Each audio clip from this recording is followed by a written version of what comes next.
I was completely taken aback when my husband Jonathan suggested out of the blue that I should move back to my parents' house, even though they were already living with us. His sudden declaration left me speechless. He seemed to think he was being perfectly logical, though, and with a blunt tone, he asked, "Do you have a problem with that? Don't argue with me. I'm fine with divorcing you if you do." His behavior had grown cold and distant recently, and I'd been wrestling with my own frustrations. I had even considered the possibility of divorce, but I never imagined he'd be the one to force me out of our home. After all, I was the one covering our $3,200 monthly expenses. Did he even recognize that? As I stood there in disbelief, he grew more agitated and demanded, "Leave this house now. My parents won't feel comfortable with you here." I couldn't understand why I was suddenly the one who had to go, but in that moment, I agreed. "Fine, I'll take all my things with me," I replied. He seemed satisfied with my compliance and, without another word, said, "Then do it," before walking away. Without hesitation, I contacted a store to sell my belongings. My name is Betty, and I live with Jonathan, who's 3 years older than me. We met through mutual friends, and what started as a casual introduction turned into an entire day spent together. Jonathan had shared his dream of becoming a voiceover artist, and I was drawn to his deep, soothing voice. I've always been fond of such tones. He must have felt the same connection because we exchanged numbers and began planning more outings. Before long, we were in a relationship without ever formally discussing it. At the time, I had just graduated from college and started my career. Dating someone with more life experience like Jonathan felt exciting. My friend Laura voiced concerns about our age difference, but I brushed it off. "It's only 3 years," I told her, and I genuinely liked Jonathan. Feeling confident in his affection for me, Laura eventually came around, trusting my judgment. Jonathan and I had been together for 2 years when he brought up the idea of marriage. I had already told my parents about him, including his age, and they were eager to meet him, hopeful about our future together. I often wondered when he would propose, and in typical Jonathan fashion, it happened during one of his regular visits to my apartment. We were just lounging around, enjoying each other's company. It wasn't the most romantic setting, but it felt right for us. Then, without much fanfare, he popped the question. I casually responded, "Sure, let's get married." Maybe we both approached the idea with a laid-back attitude. After Jonathan proposed, we made the usual rounds of visiting each other's parents. But when we went to his family's house, it quickly became clear that I didn't quite mesh with them. The house was filled with decor meant to imitate old-fashioned luxury, but it all felt rather forced. His parents wore expensive clothes and flashy jewelry, giving off the impression that they were trying too hard to appear wealthy. It was clear our tastes and values were different, and I doubted we'd ever truly get along. During the visit, Jonathan's mother even made a hurtful comment about my appearance. I was stunned by how the family of the man I intended to marry could behave that way. But in the end, I reminded myself that I was marrying Jonathan, not his family. We were set to start our own lives together, and if I didn't enjoy being around his parents, I could always limit my time with them. With that thought, I decided not to let it bother me too much. After our wedding, as we settled into our new condo, I began to notice that Jonathan seemed distracted. One day, out of the blue, he asked, "Hey, who was that woman in the blue dress at our wedding?" Given that several guests had worn blue, I couldn't immediately figure out who he meant. "Which woman in a blue dress?" I asked, trying to jog my memory. "You know, the one who gave a speech as your best friend," he clarified. "Are you talking about Laura?" I replied, realizing that Laura had, in fact, worn a blue dress. "Yes, that's her," Jonathan said, though his tone carried a hint of unease. I was puzzled. "What's wrong with Laura?" I asked, sensing something off. "Oh, it's nothing," he said, brushing it off. "Just something I noticed the other day.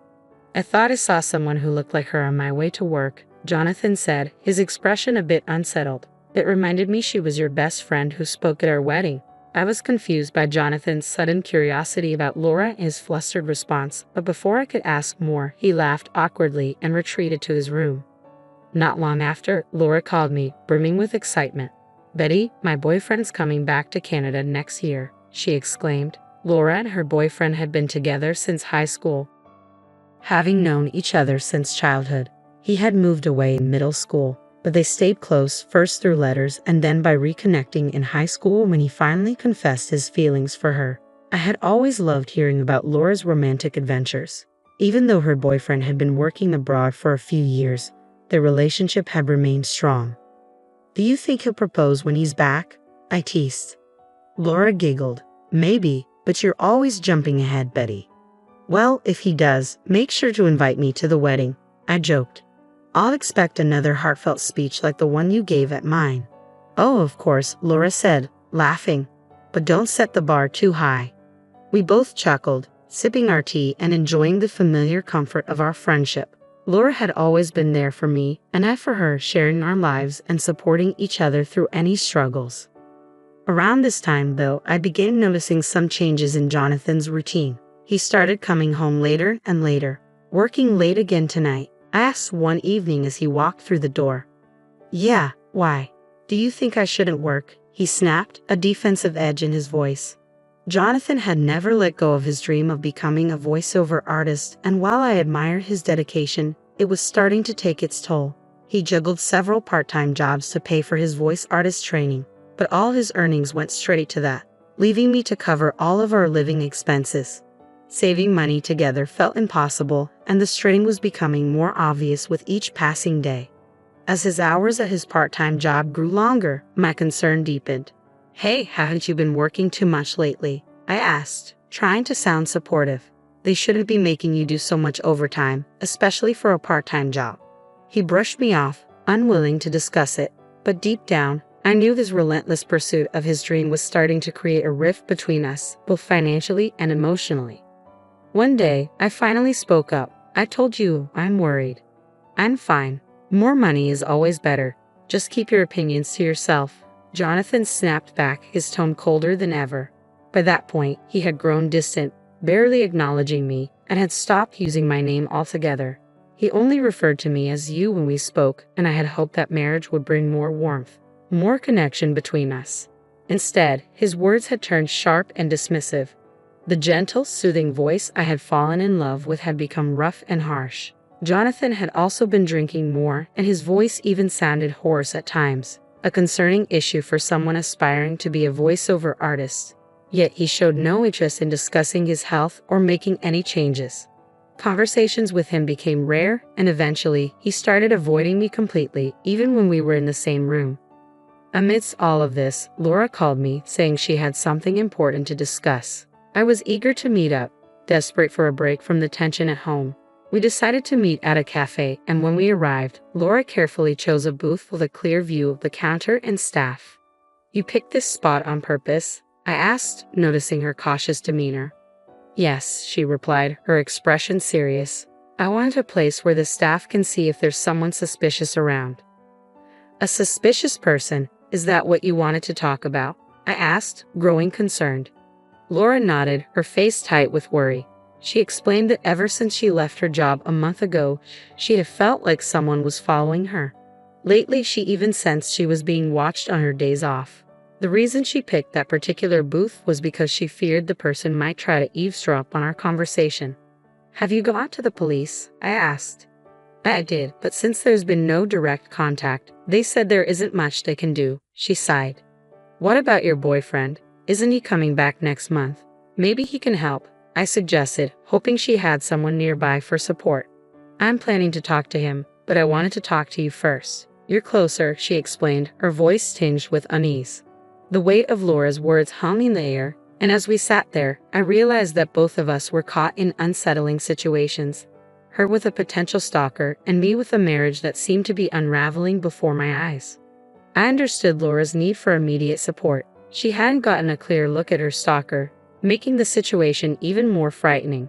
She couldn't tell if the person was a man or a woman, and the constant fear was wearing her down.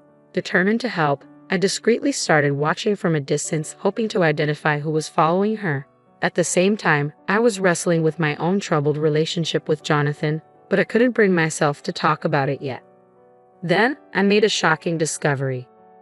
The person shadowing Laura was none other than my husband, Jonathan. He had always claimed to be working late, but I noticed that after his shifts, he would linger near Laura's workplace and follow her when she left.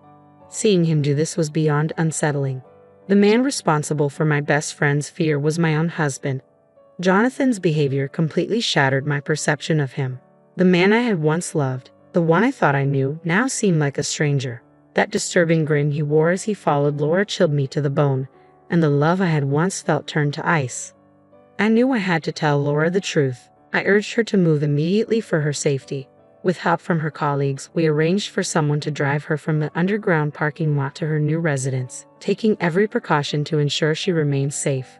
As Laura made her escape, Jonathan's frustration grew. His anger eventually erupted. "My parents are going to live here, so you need to go back to your parents' house," he demanded one day, completely out of the blue. I was shocked by the sudden and unreasonable ultimatum.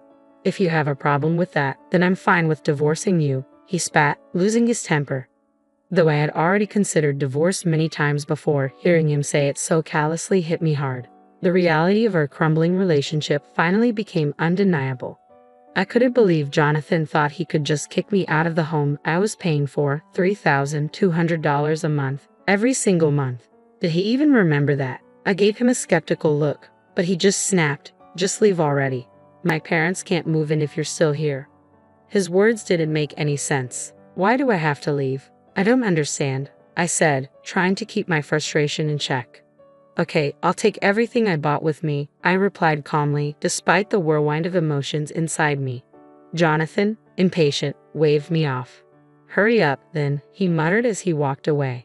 Wasting no time, I contacted a local buyback service. The next day, they arrived at our apartment. Jonathan watched with a smirk, thinking I was just packing up to leave. His smugness quickly evaporated when the workers began evaluating all our furniture and appliances, everything except for the items in his room. Once the staff finished, they handed me a quote. "The total value is $299,000, the worker said. "Okay, sell it all," I replied without hesitation. Jonathan's shock was instant. He grabbed my arm, his voice panicked. "Why are you selling everything? My parents are going to live here. How can they without any furniture?"